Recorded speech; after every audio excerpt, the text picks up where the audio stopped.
Hello बच्चों, कैसे हो आप लोग? अच्छे होंगे बेटा। बेटा आज मैं आपके लिए लेकर के आई हूँ, चैप्टर है आपका यूपी बोर्ड 9th क्लास के लिए हिंदी के संस्कृत खंड से। आपका चैप्टर है परमहंस रामकृष्ण है। परमहंस रामकृष्ण बेटा चैप्टर मैं आपको पहले ही पढ़ा चुकी हूँ, इसकी व्याख्या मैं आपको पहले ही समझा चुकी हूँ। और आज मैं आपको इसके जो संस्कृत में प्रश्नोत्तर हैं, संस्कृत में प्रश्नोत्तर समझाऊंगी। तो जान लेते हैं बेटा हम आज परमहंस रामकृष्ण है के संस्कृत में प्रश्न। ठीक है बेटा, तो देखते हैं हम। स्वामिने रामकृष्ण से जन्म कुत्र एव कदा अभवत। स्वामिने रामकृष्ण से जन्म कुत्र एव कदा अभवत। स्वामी रामकृष्ण का जन्म कहाँ और कब हुआ? ठीक है, क्या क्वेश्चन बन जाता है आपका? स्वामी रामकृष्ण का जन्म कब और कहाँ हुआ? कुत्र कहाँ और कदा कब हुआ? ठीक है, तो स्वामिने रामकृष्ण से जन्म बंगेशो हुगली प्रदेशे कामार पुकुर स्थाने 1836 ख्रीस्ताब्दे अभवत्। स्वामिने रामकृष्ण से स्वामी रामकृष्ण का जन्म बंगेशु बंगाल में, ठीक है, बंगेशु बंगाल में हुगली प्रदेश में कामापुकुर स्थान पर 1836 ईस्वी में अवगत हुआ। ठीक है बेटा, आ गया समझ में?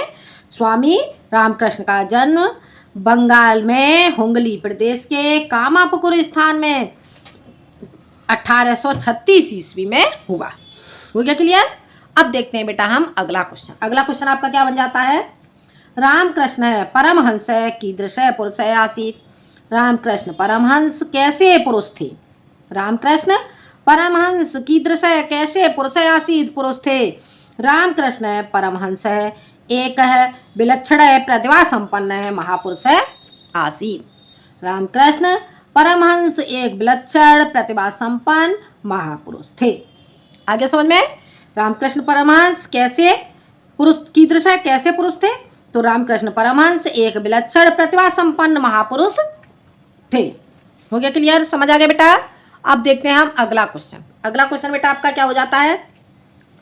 कस्य जीवन चरित धर्माचरणस्य प्रयोगिकम विवरणम विद्यते।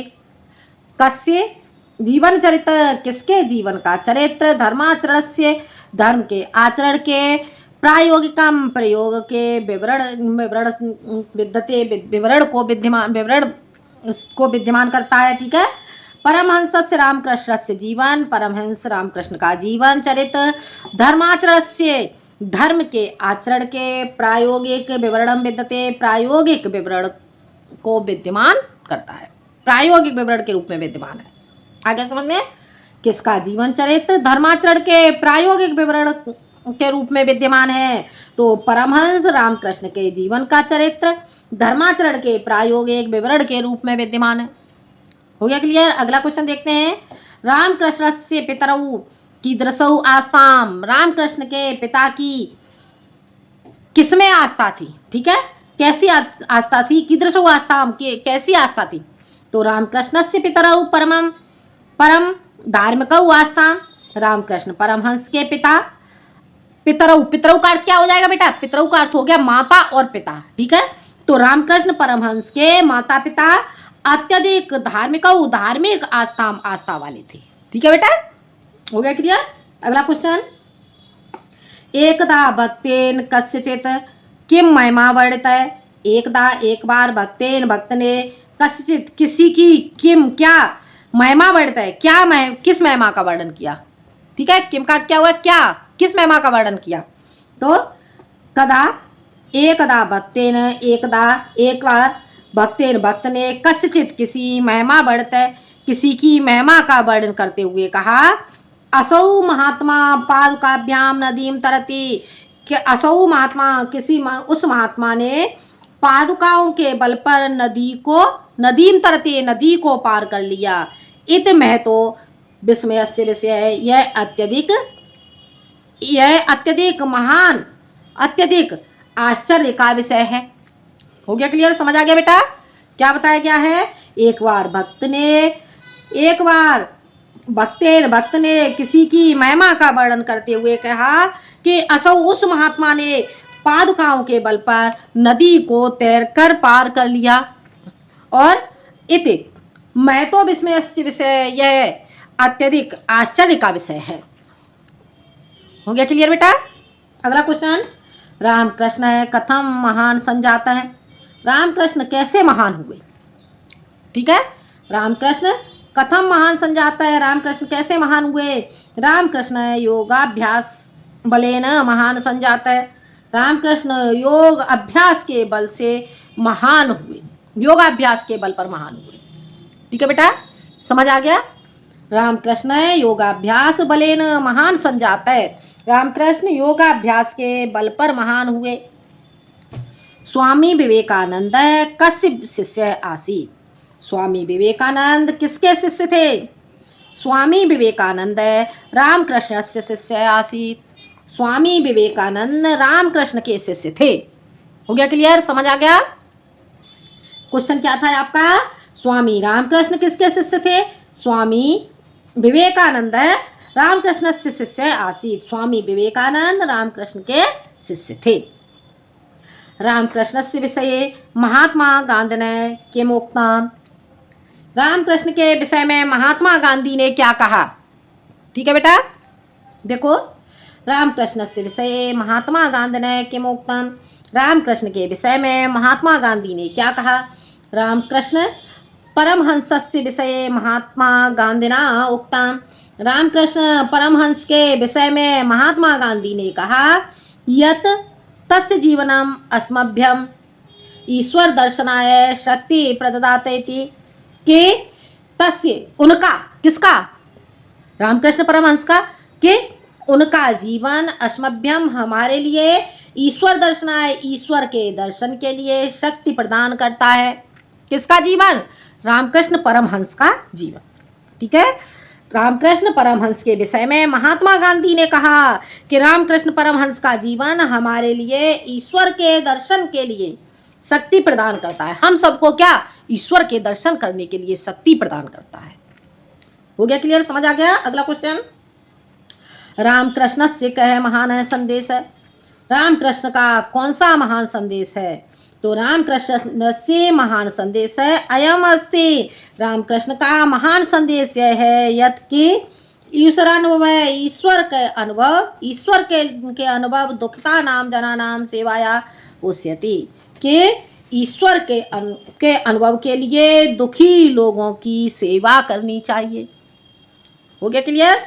एक बार फिर से देख लो इस क्वेश्चन को। रामकृष्ण से कह महान है संदेश है। रामकृष्ण का कह कौन सा महान संदेश है।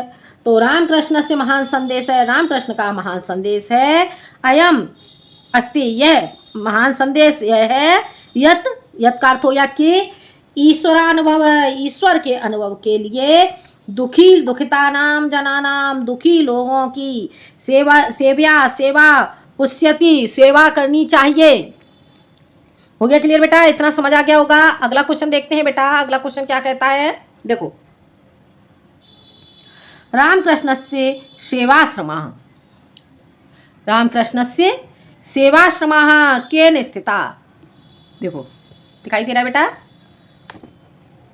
क्या कहा गया है। देखो अगला क्वेश्चन, रामकृष्ण से सेवाश्रम केन स्थिता स्थापिता। रामकृष्ण की सेवा के आश्रम केन स्थापित है, किसने स्थापित किए। रामकृष्ण की सेवा के आश्रम केन, किसने स्थापित किए। रामकृष्ण सेवाश्रम, रामकृष्ण की सेवा का आश्रम स्वामी विवेकानंद ने स्थापिता, स्वामी विवेकानंद ने स्थापित किए। हो गया क्लियर, समझ आ गया। रामकृष्ण की सेवा का आश्रम स्वामी विवेकानंद ने स्थापित किया। ठीक है, अगला क्वेश्चन, ईश्वरानुभव केसाम जनानाम सेवया पुष्यति। ईश्वर का अनुभव केसाम, कैसे लोगों की सेवा करनी चाहिए। ईश्वरानुभव है, ईश्वर के अनुभव के लिए केसाम जनानाम, कैसे लोगों की सेव्या पुष्यंती, सेवा करनी चाहिए। तो ईश्वरानुभव है, ईश्वर के अनुभव के लिए दुखितानाम जनानाम सेव्या पुष्यति, ईश्वर के अनुभव के लिए दुखी लोगों की सेवा करनी चाहिए। हो गया क्लियर। अगला क्वेश्चन देखते हैं, रामकृष्णस्य विषये केन उक्तम, रामकृष्ण के विषय में क्या कहा गया है। रामकृष्णस्य विषये तस्य एव वचनेषु उक्तम, रामकृष्णस्य विषये केन उक्तम, रामकृष्ण के विषय में किसने कहा है। ठीक है, तो रामकृष्णस्य विषये, रामकृष्ण के विषय में तस्य वचनेषु उक्तम, उनके ही वचनों में कहा गया है। हो गया क्लियर। अगला क्वेश्चन है कस्य जीवनम ईश्वर दर्शनाय शक्तिम प्रददात, किसका जीवन ईश्वर के दर्शन के लिए हमें शक्ति प्रदान करता है। तो रामकृष्णस्य जीवनम, रामकृष्ण का जीवन ईश्वर दर्शनाय, ईश्वर के दर्शन के लिए शक्तिम प्रददाते, शक्ति प्रदान करता है। हो गया क्लियर। कस्य जीवनम ईश्वर दर्शनाय शक्तिम प्रददाति, किसका जीवन ईश्वर के दर्शन के लिए शक्ति प्रदान करता है। तो रामकृष्ण से जीवनम, रामकृष्ण का जीवन ईश्वर के दर्शन के लिए शक्ति प्रदान करता है। अगला क्वेश्चन, कस्य जीवनम अहिंसा या मूर्तिमान पाठ है विद्यते, किसका जीवन अहिंसा के मूर्तिमान पाठ के रूप में विद्यमान है। तो रामकृष्ण से जीवनम, रामकृष्ण का जीवन अहिंसा या मूर्तिमान पाठ है विद्यते, अहिंसा या अहिंसा के मूर्तिमान पाठ के रूप में विद्यमान है। अगला क्वेश्चन, ईश्वरस्य आराधनावसरे कै सहजे समाधौ अतिष्ठत, ईश्वर की आराधना के अवसर पर कै सहजे, कौन सहज रूप से समाधौ, समाधि में अतिष्ठत, समाधि में समाधि युक्त हो गए या समाधि में बैठ गए। ठीक है, तो ईश्वरस्य आराधनावसरे, ईश्वर की आराधना के समय परमहंस रामकृष्ण है, परमहंस रामकृष्ण सहज रूप से समाधौ अतिष्ठत, समाधि में बैठ गए। हो गया क्लियर। अगला क्वेश्चन देखो बेटा, अगला क्वेश्चन क्या कहा गया है। कह सिद्धि नाम प्रदर्शनम उचितम न अमन्यत, तो कह सिद्धि नाम प्रदर्शनम उचितम न अमन्यत, तो इसका आंसर क्या हो जाएगा। रामकृष्ण है सिद्धि नाम प्रदर्शनम उचितम न मन्यत, रामकृष्ण परमहंस, रामकृष्ण सिद्धि नाम, रामकृष्ण परमहंस सिद्धियों का प्रदर्शन करना उचित नहीं मानते थे। ठीक है बेटा। अगला क्वेश्चन, रामकृष्ण कथम महान संजात है, रामकृष्ण कैसे महान हुए। तो रामकृष्ण स्वकीय योगाभ्यास बलेन महान संजात है, रामकृष्ण अपने ही योगाभ्यास के बल पर ही महान हुए। अगला क्वेश्चन, लास्ट क्वेश्चन है बेटा ये देखो, कस्य कृते किसके लिए। ठीक है, मानवकृता मानव के द्वारा निर्मित। ठीक है, विभेद, निर्मूला निर्मूल, अजायंत। ठीक है, निर्मूल का अर्थ हो गया निराधार। ठीक है, या निर्मूल, अजायंत है, अजायंत यानी कि अजायंत के उत्पन्न हुए। ठीक है, तो रामकृष्णस्य कृते बेटा यहाँ पर हो जाएगा आपका कृते। ठीक है, ये कृति गलत लिखा हुआ है, कृते। तो रामकृष्ण के लिए मानव कृता विविधा, मानव के द्वारा बनाए गए विभेद। ठीक है, निर्मूला अजायंत, निर्मूल हुए या निराधार हुए, निरर्थक हुए। ठीक है बेटा, ये समझ में आ गया होगा आपको। तो बेटा ये था आपका परमहंस रामकृष्ण चैप्टर के संस्कृत में प्रश्नोत्तर। ठीक है बेटा, और इसके प्रश्नोत्तर समझने से पहले बेटा आप लोगों को जो इसकी संपूर्ण व्याख्या है, जो संस्कृत से मैंने जो संपूर्ण व्याख्या आपको समझाई है हिंदी में, तो पहले आप उसे संपूर्ण व्याख्या को समझ लें, उसके बाद ही आप ये प्रश्नोत्तर करेंगे, तभी आप इन्हें ठीक से समझ पाएंगे। ठीक है बेटा, तो ये चैप्टर बेटा आपको समझ में आ गया होगा। बेटा वीडियो पसंद आए तो लाइक करें और सब्सक्राइब करें। आज के लिए इतना ही, मिलते हैं बेटा हम अगले वीडियो में एक नए टॉपिक के साथ। जब तक के लिए धन्यवाद।